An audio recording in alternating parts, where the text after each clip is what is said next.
episode 2 of Aztec Weekly.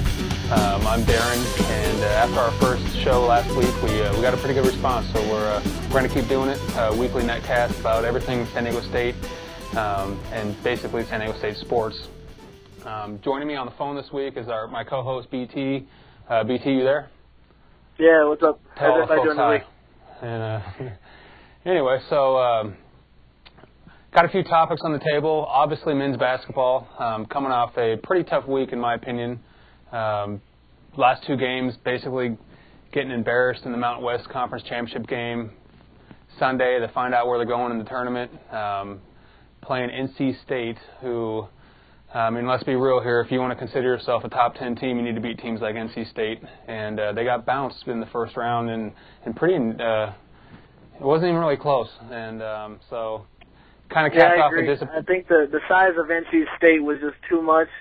When you look at center, next year SDSU will be a lot better off. They have a transfer from my favorite college basketball team, Virginia. They got James Johnson, who's a 6'11" freshman or redshirt freshman this year.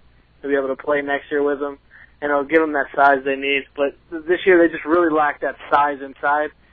And C.J. Leslie and a few of those other guys just dominated them inside. You know what? That's kind of what happened to them all season. They went up against some of the, they went up against good teams with size, and the backcourt of Tapley and Franklin just wasn't enough to overcome that. They just got outclassed on the paint. Happened in the first UNLV game at home. It happened in a lot of games actually, and it was no different in the tournament. And I kind of had a feeling that this was going to happen. I had them advancing in my bracket, but I didn't have them advancing far. I actually had them losing tomorrow. I know my co-host BT here said they could go to the Elite 8, but at the end of the day, I mean, basically what this proved is that Franklin and Tapley and Xavier Thames, they can't do it on their own. They need some bigs down there. Yeah, I agree. But you look at next year, the future is bright for this team because Franklin's a sophomore.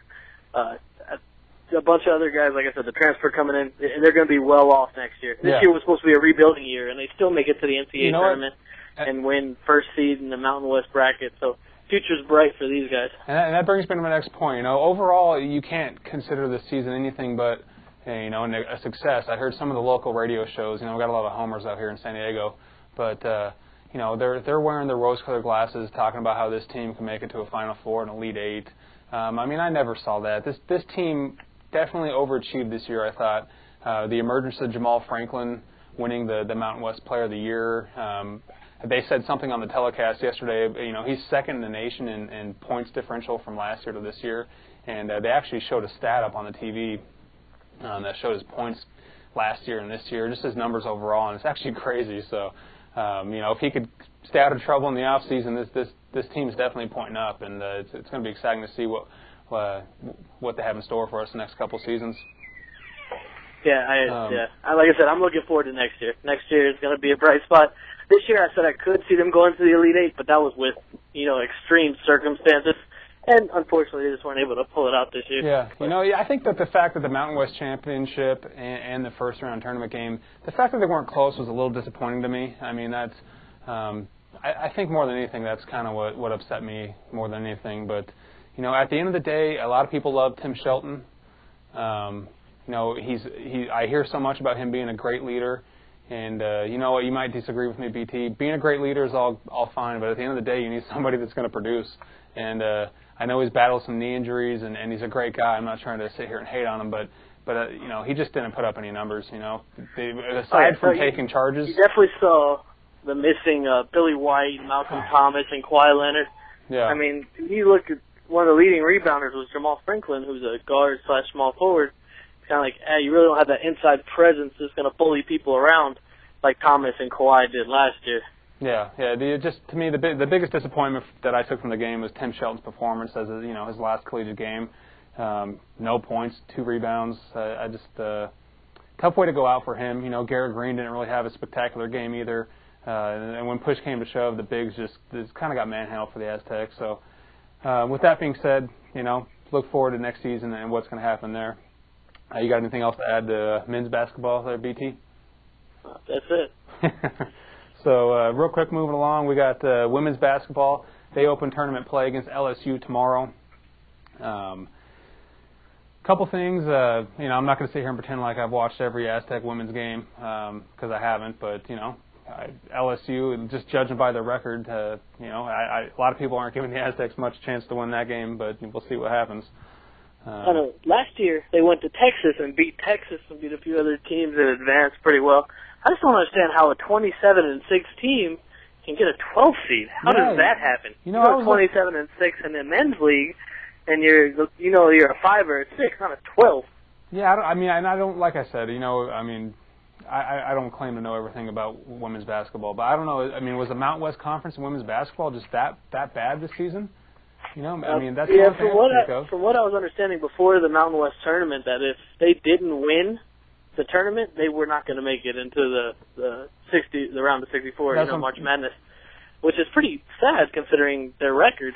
Yeah, so it must be that they must not have been having any at-large bids from the Mountain West. Is there any other Mountain West teams in? I don't even know, but that's neither here nor there.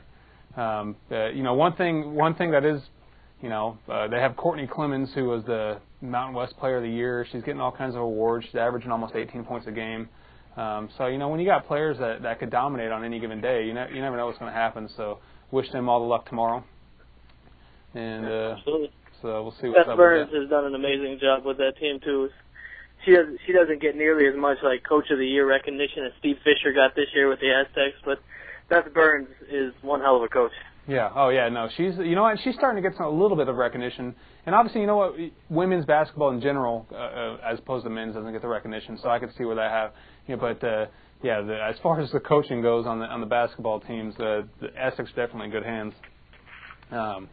Real quick, I had a couple things I want to mention real quick, BT. I wanted to mention the men's golf team. They've won the last 2 individual and team titles at the last 2 events, so, congratulations to them. Also, the men's baseball team, we talked about them a little bit last week. They kind of had a disappointing series against St. Mary's last weekend. Dropped 2 out of 3. The third game they lost, I believe it was 13 innings. One bright spot, Travis Pitcher on Saturday in the Aztecs' lonely win. Went 6 innings, struck out 13, and he just a very impressive performance.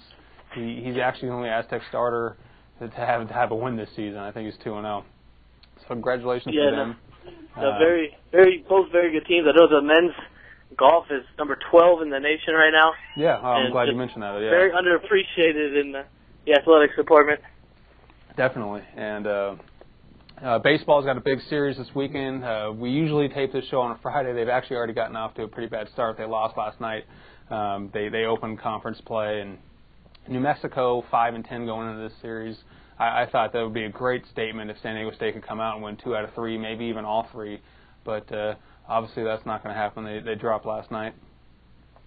And one other mention I had real quick. I wanted to mention swimming and diving.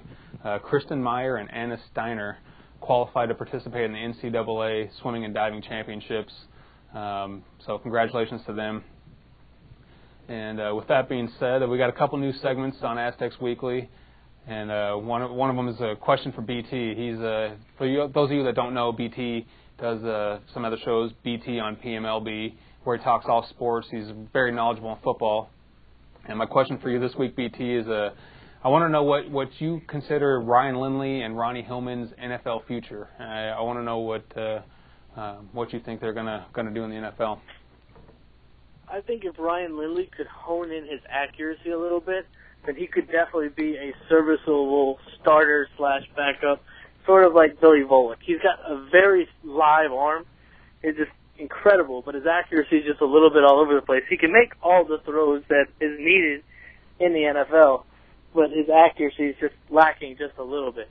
I think if he would have come back his senior year and had Vincent Brown and DeMarco Sampson again, I think he would have been a second or third round pick. Yeah. I think without those two and having to throw to like Colin Lockett, who transferred from a cornerback/safety to a wide receiver this year, I think he dropped into the 4, 5, or 6 rounds. Yeah, lots of drop passes this year. I like him better coming out of college than Kevin O'Connell did a few years ago out of SDSU. Yeah. What about Ronnie Hillman?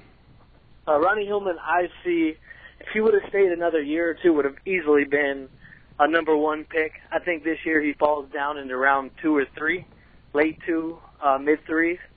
I think if he can just keep adding on to the bulk. I've heard he's like 5'10". I've heard he added about 15 pounds of muscle this offseason. and just keep it up, because he was a very good runner. I mean, I've seen him break 99-yard runs and 90-yard passes. He's got the speed, he's got the power, and I just wish he would have stayed and fine-tuned his game just a little bit, and I would have easily made him a first-rounder. So round 3 is very realistic. I agree with you there, and as an Aztec fan, it was a little disappointing, having him leave for the NFL draft, Kawhi Leonard leaving for the NBA draft, so, lost a couple superstars there. And so, all right, I appreciate that. I just wanted to get your take on that. One last thing, our Aztec of the Week. We're going another new segment where we're going to pick just basically our first star for the week for all the Aztec sports, and we're going to pick Jamal Franklin. 23 points, I believe he had in the first round game. Just a beast in the Mountain West tournament. Really started playing well towards the end of the season, and congratulations to Jamal Franklin. And with that being said, you got anything else, BT? No, just like I said, next year will be a great year for SDSU fans. Too bad Dylan Baxter couldn't be a part of it. Yeah, great point. So, well, with that being said, don't forget to check us out, PMLBsports.com. All sports in one place. A lot of new stuff going up on there. You can follow me on Twitter. I'm at Daren PFT Sports. You can follow BT. He's at BT on PMLB. And with that being said, cheers.